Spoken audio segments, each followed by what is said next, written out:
एक सेठ जी होते हैं जिनके बहुत बड़ा बंगला बन रहा होता है। तो वहाँ पे मिस्त्री काम कर रहे होते हैं, नींवें खुद गई होती हैं और दीवार निकल रही होती है। वहाँ पर रोज़ एक छोटा बच्चा रोज़ आता है और रोज़ उन कारीगरों से कहता है कि अंकल जी एक आला मेरे भी बनाओ, एक छोटा आला मेरे भी बनाओ।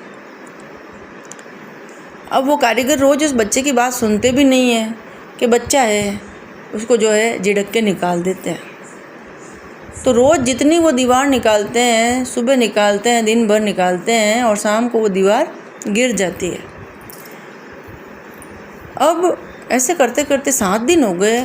कारीगर भी परेशान हो गए कि क्या बात है, उनको ये ध्यान में नहीं आया कि ये प्रॉब्लम क्यों हो रही है। तो फिर एक दिन सेठ जी आए वहाँ पे और बोले कि भाई आप इतने दिन से यही काम कर रहे हो तो ये आगे क्यों नहीं बढ़ रहा, कि क्या करें, रोज़ दीवार निकालते हैं और रोज़ शाम होते ही गिर जाती है। इतना सब कुछ मेहनत से अच्छे से मटेरियल वगैरह हम सब जो है डालते हैं, फिर भी क्या पता क्या प्रॉब्लम है जो ये रोज़ दीवार गिर जाती है।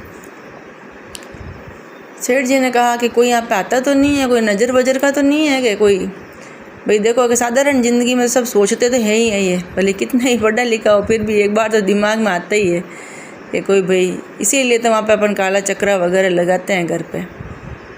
तो कारीगरों ने कहा भाई ऐसा तो कुछ नहीं, कोई इतना कोई किसी ने टोका भी नहीं आके। हाँ एक छोटा बच्चा ज़रूर आता है, उसका नाम गणेश है, और वो छोटा बच्चा रोज़ आता है और आके रोज़ कहता है कि मेरे भी एक स्थान बनाओ, मेरे एक आला बनाओ, मेरी एक कोई जगह बनाओ, छोटी जगह बनाओ। तो सेठ जी कहे कल मेरे को मिलो ना, मैं भी देखूँगा।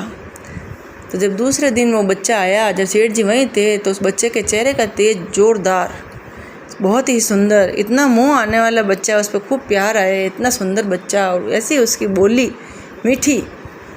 तो सेठ जी जो है बोले कि क्या बेटा, कि अंकल जी मेरे भी एक आला बनाओ ना, आप इतना बड़ा बंगला बना रहे हो, एक मेरे लिए भी जगह बनाओ ना।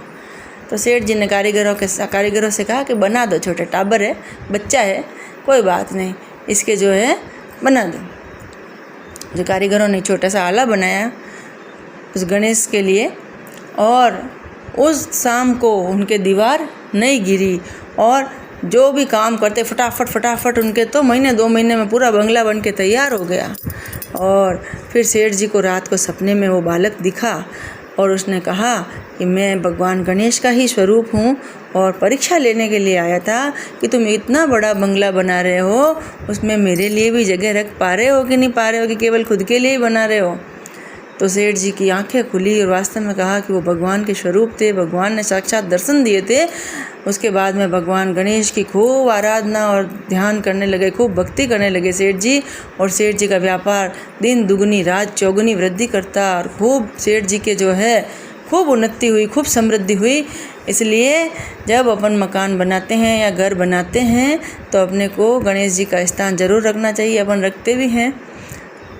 तो जिस प्रकार से गणेश जी भगवान उन सेठ जी पे तुष्टमान हुए और उनके खूब ठाट बाट किए, तो हे गणेश जी भगवान हम सब के भी बहुत ठाट बाट और आनंद करना।